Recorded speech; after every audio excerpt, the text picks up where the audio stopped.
In the small village of Greenhill, there lived a young woman named Mary. She was the daughter of the richest man in the village, Mr. Johnson, who owned many farmlands and cattle. Mary was known for her beauty, her skin was as smooth as fresh milk, and her smile could light up the darkest day. Many rich men from nearby towns came to ask for her hand in marriage, but Mary refused them all. Mary's heart was different from most girls her age. She didn't dream of gold or expensive clothes. Instead, she longed for a man who would love her for who she was, not for her father's wealth. But her father had one rule: she must marry a man from a rich family. In the same village lived a poor carpenter named David. His small workshop stood under an old mango tree, where he made simple chairs and tables for people. David was hardworking and kind, but he barely earned enough to buy food each day. He lived in a small mud house with a thatched roof and owned only 2 sets of clothes. Despite his poverty, David had something many rich men lacked: a pure heart. He would help anyone in need without asking for anything in return. This made him loved by the villagers, but he knew he was far below the standard of a man Mr. Johnson would approve for Mary. One sunny morning, Mary was walking past the mango tree when she saw David fixing an old chair for an elderly woman. She noticed how gentle he was and how he refused to take money from her.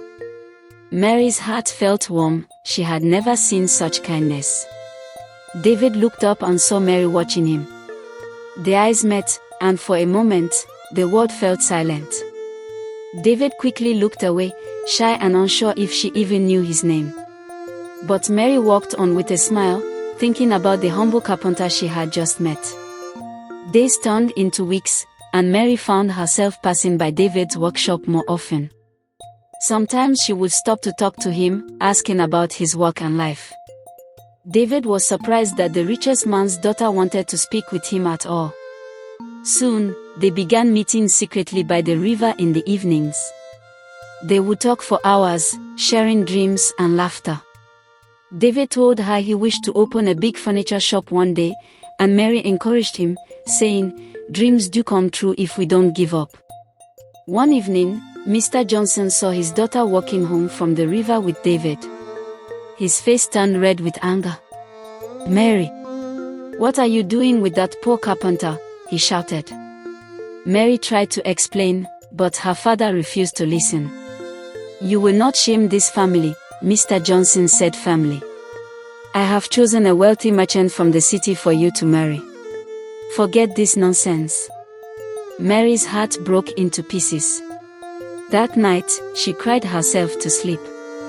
Mary and David tried to keep in touch, but her father watched her closely. He even sent his workers to follow her whenever she left the house. Still, Mary found small ways to send messages to David through a young boy in the village. David, too, was heartbroken but determined. "If I can work hard and save enough money," he thought, "maybe Mr. Johnson will change his mind." He began taking extra jobs, working day and night without rest. The wealthy merchant arrived in Greenhill with gifts, bags of rice, gold bracelets, and expensive cloth. He told Mr. Johnson he would take Mary to the city and give her a life of luxury. The whole village praised the match, but Mary felt trapped.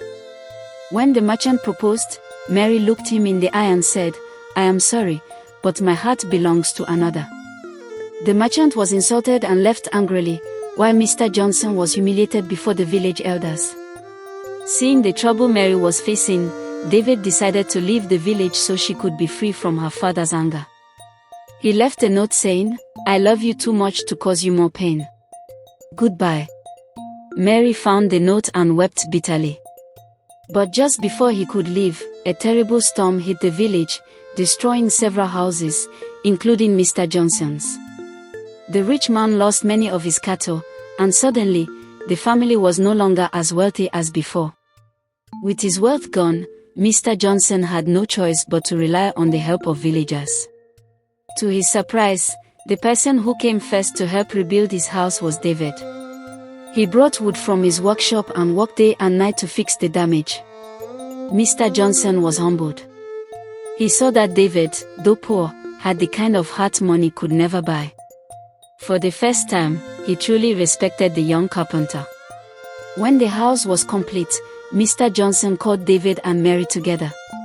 "I was wrong," he said. "A man's worth is not in his gold but in his heart. If you still love each other, you have my blessing." Mary's eyes filled with tears of joy as she hugged her father. David and Mary got married in a small but beautiful ceremony by the river where they first fell in love. They built their life together with hard work, respect, and love that grew stronger each day. Moral lesson: true love is not about wealth or status. A pure heart, kindness, and respect are worth more than gold.